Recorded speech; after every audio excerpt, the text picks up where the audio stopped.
नमस्कार, बहुत स्वागत है आपका। मैं हूं आपके साथ कीर्तिमान सिंह। पीएम मोदी की चीन में पुतिन और जिनपिंग से मुलाकात की तस्वीरें आई हैं। इधर ट्रंप के ट्रेड एडवाइजर पीटर नवारो ने भारत के ब्राह्मणों को लेकर के विवादित बयान दिया है। जी हाँ, उसने कहा कि देखिए, भारत के ब्राह्मण रूसी तेल से मुनाफा कमा रहे हैं, जिसकी कीमत पूरा भारत चुका रहा है। भारत में इस बयान की खूब चर्चा है। कोई नेता इसे 19वीं सदी की सोच बता रहा है, तो कोई इसे नवारो के बुढ़ापे से जोड़ रहा है कि नवारो जो है सठिया गया, ट्रंप जैसे बुढ़ापा आ गया उसका। और अमेरिका की कहीं ना कहीं साजिश है जाति हिंसा कराने की, ये भी याद रखिएगा। आखिर नवारो के ब्राह्मण वाले बयान के मायने क्या है? क्या वाकई रूसी तेल के व्यापार से ब्राह्मण मुनाफा कमा रहे हैं? आज इस एक्सप्लेनर में जानने की कोशिश करते हैं कि आखिरकार देखिए, पहला सवाल यह है कि पीटर नवारो है कौन, उसने भारत के ब्राह्मणों को लेकर के क्या बयान दिया है। देखिए, पीटर नवारो अमेरिकी राष्ट्रपति डोनाल्ड ट्रंप के ट्रेड सलाहकार हैं। उसने 1 सितंबर को एक इंटरव्यू में भारत और पीएम मोदी के चीन दौरे को लेकर के 4 बड़ी बातें कही हैं। दुनिया के सबसे बड़े लोकतंत्र के नेता मोदी को पुतिन और जिनपिंग जैसे दुनिया के बड़े नेताओं से मिलना ये शर्मनाक बताया उसने। उसने कहा कि अमेरिका, यूरोप और यूक्रेन को जरूरत है, दिल्ली को रूस से तेल खरीदना बंद कर देना चाहिए। मैं भारत के लोगों से बस इतना ही कहूंगा कि वे समझें कि यहाँ क्या हो रहा है। भारतीय ब्राह्मण आम लोगों की कीमत पर मुनाफा कमा रहे हैं और हम चाहते हैं कि ये रुके।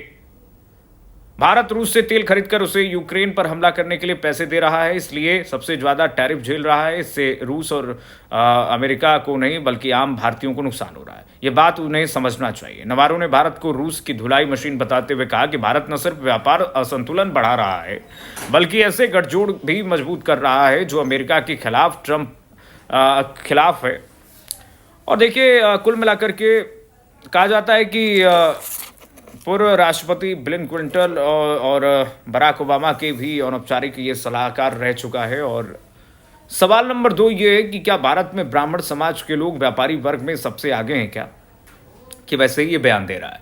भारत में ब्राह्मण समाज के लोग पारंपरिक रूप से व्यापारी वर्ग में नहीं गिने जाते हैं। पारंपरिक वर्ग में अब भी बनिया, मारवाड़ी, गुजराती और जैन और कुछ दक्षिण भारतीय समुदाय प्रमुख रूप से आते हैं।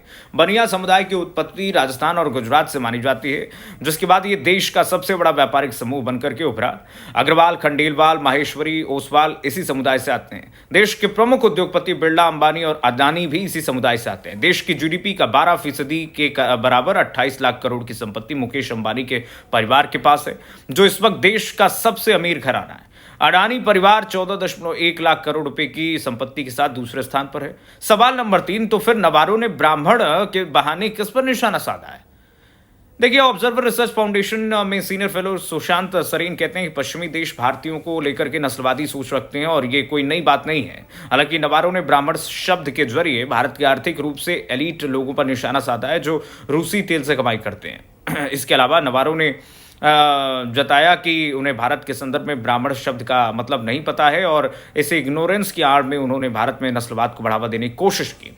इसे अंग्रेजी में गैस लाइटिंग कहते हैं, यानी संदेह और भ्रम को बढ़ावा देना। उन्होंने भारत में एलीट लोगों और आम भारतीयों के बीच शक की खाई को बढ़ाने की कोशिश की है। हालांकि अमेरिका में ब्राह्मण शब्द के मायने अलग हैं और इसके एक पुराना इतिहास है। इसी का फायदा उठाकर नवारो ने भारतीय एलीट लोगों को ब्राह्मण कहा है। इसके पहले भी पीटर नवारो ने अपनी किताब डेथ बाय चाइना में लिखा था कि भारत और चीन के ब्राह्मण जैसे लोग आउटसोर्सिंग से अमेरिका जॉब्स चुरा लेते हैं और अमेरिका में ब्राह्मण शब्द के क्या मायने हैं, वहां इनका एलीट क्लास से क्या लेने देना है। टीएमसी सांसद सागरिका घोष ने सोशल मीडिया प्लेटफॉर्म एक्स पर ट्वीट करते हुए लिखा कि बोस्टन ब्राह्मण एक समय अमेरिका में न्यू इंग्लैंड के धनी वर्ग के लिए व्यापक रूप से इस्तेमाल किए जाने वाला शब्द था। ब्राह्मण शब्द आज भी अंग्रेजी भाषी दुनिया में सामाजिक या आर्थिक वर्ग को, विशेष वर्ग को दिखाने के लिए इस्तेमाल होता है। दरअसल अमेरिका में ब्राह्मण शब्द का इस्तेमाल सबसे पहले 1861 में ओलिवर वेंडल होम्स ने किया। उसने अपनी एक नॉवल में अमेरिका के मैसाचुसेट्स प्रांत के कुलीन और अमीर वर्ग को बोस्टन ब्राह्मण कहा था। ये मूल रूप से ब्रिटेन के श्वेत अमीर लोग थे और 17वीं सदी के आसपास अमेरिका में आए थे। और इन लोगों को ब्राह्मण इसलिए कहा गया क्योंकि ये लोग बहुत पढ़े लिखे थे, सांस्कृतिक रूप से समृद्ध थे और रईस माने जाते थे। 1800 से 1900 के दौरान बोस्टन ब्राह्मण अमेरिका की एक मुख्य कम्युनिटी बन गई। इन्होंने अमेरिका की टेक्सटाइल, शिपिंग और बैंकिंग जैसी इंडस्ट्रीज को चलाया। ये लोग अलग तरह के कपड़े पहनते थे, और एक खास लहजे में बोलते थे। आमतौर पर अपने समुदाय में ही शादी करते थे। अमेरिका का पहला high school Boston Latin school ब्राह्मणों ने ही स्थापित किया था। न्यू इंग्लैंड हिस्टोरिकल सोसाइटी के एक लेख में लिखा है कि ब्राह्मणों ने कुलीन कॉलेज और स्कूल बनाए, फिर उन्होंने अपने बच्चों और नाती पोतों को उनमें भेजा। रॉल्फ वाल्डो एमर्सन जैसे साहित्यकार इसी वर्ग से आते हैं। 20वीं सदी में बोस्टन में आयरिश और इटालियन जैसे नए इमिग्रेंट्स और नए अमीरों के आने से इनकी ताकत कम हुई और आज ये शब्द ऐतिहासिक हो गया है। इसलिए अभी भी हार्वर्ड या बोस्टन के एलीट क्लब्स में इसका जिक्र होता है। सवाल नंबर 5 की क्या नवारों के दावों में कितना दम है? भारत में कौन लोग तेल से मुनाफा कमा रहे हैं? भारत सस्ती दरों पर देखिए रूसी तेल खरीदता है और उन्हें रिफाइन करता है और फिर पेट्रोल, डीजल और विमानों का हाई एफिशिएंसी वाला फ्यूल बना करके यूरोपियन यूनियन और अमेरिका जैसे देशों में बेचा जाता है।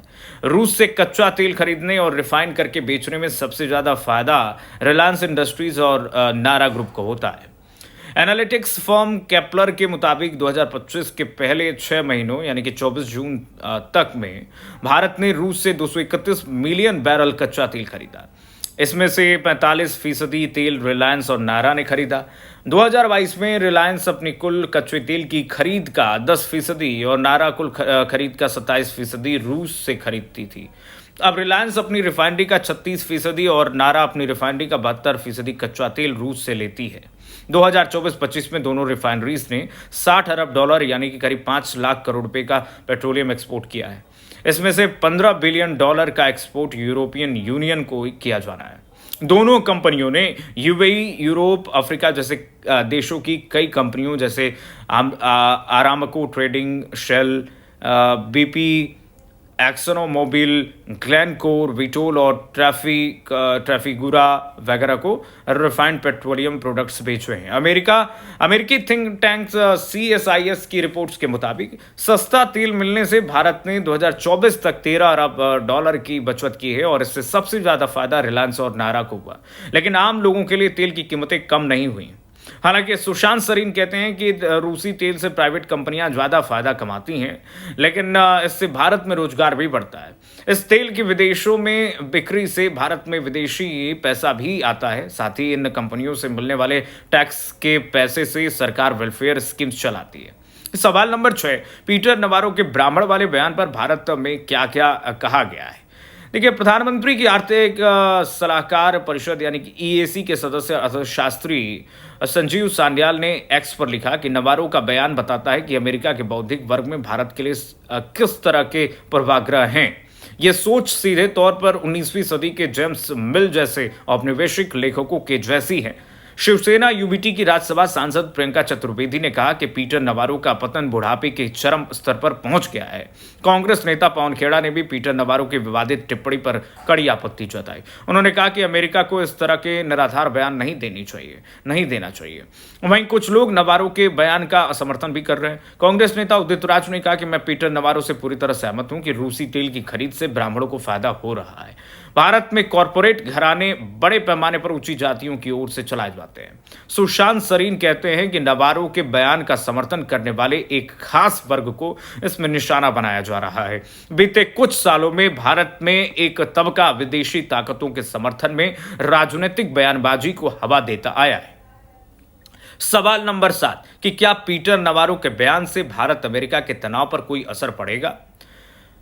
पीटर नवारो ने चेतावनी के लहजे में कहा कि भारत रूस से तेल खरीदना बंद करे। ट्रंप ने भी सोशल मीडिया प्लेटफॉर्म ट्रुथ पर लिखा कि भारत ने टैरिफ जीरो करने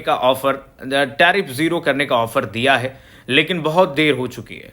उन्हें यह सालों पहले करना चाहिए था। दरअसल ट्रेड डील पर बातचीत में भारत ने कई अमेरिकी सामानों पर जीरो टैरिफ की पेशकश की थी, लेकिन बाजार में अमेरिकी एग्रीकल्चर प्रोडक्ट और डेयरी प्रोडक्ट को छूट देने पर भारत तैयार नहीं हुआ। सुशांत सरीन के मुताबिक भारत अमेरिका से भी सही दाम पर तेल खरीदने को तैयार था, लेकिन ट्रंप के हालिया रुख से ऐसा नहीं लगता है कि वो टैरिफ को लेकर के झुकेंगे।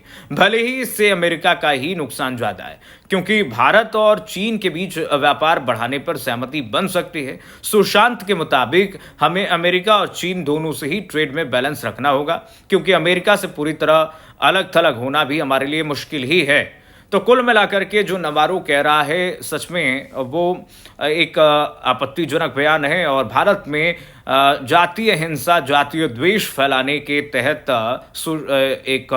एक सोची समझी रणनीति के तहत नवारो ने ये बयान दिया है। हालांकि नवारो को ये भी लगता ये है कि नवारो और अमेरिकन्स को भारत की जाति व्यवस्था के बारे में पता नहीं है, भारत के लोगों के बारे में पता नहीं है और इसलिए वो उलझुलूल एक किताब पढ़ लिया होगा, उसमें जाति वर्ग जाति हिंसा फैलाने के लिए उसने देखा होगा कि भाई सबसे ज़्यादा प्रबुद्ध वर्ग भारत में कौन सा है, तो ब्राह्मण है और ब्राह्मणों को ऊंचा दिखाने के लिए ब्राह्मणों और छोटी उसके हिसाब से जो छोटी जातियां हैं उनमें विद्वेष पैदा करने के लिए, ताकि यहाँ पर हिंसा फैले, उसके तहत ये कहीं ना कहीं मैं मानता हूँ कि बयान दिया है उसने, नवारो ने। इसमें आप क्या मानते हैं? नवारो के बयान से आप कितना सहमत हैं? कमेंट में लिख करके ज़रूर बताइएगा। फिलहाल के लिए इस अंक में बस इतना ही, आगे मिलेंगे एक और एक्सप्लेनर के साथ। नमस्कार।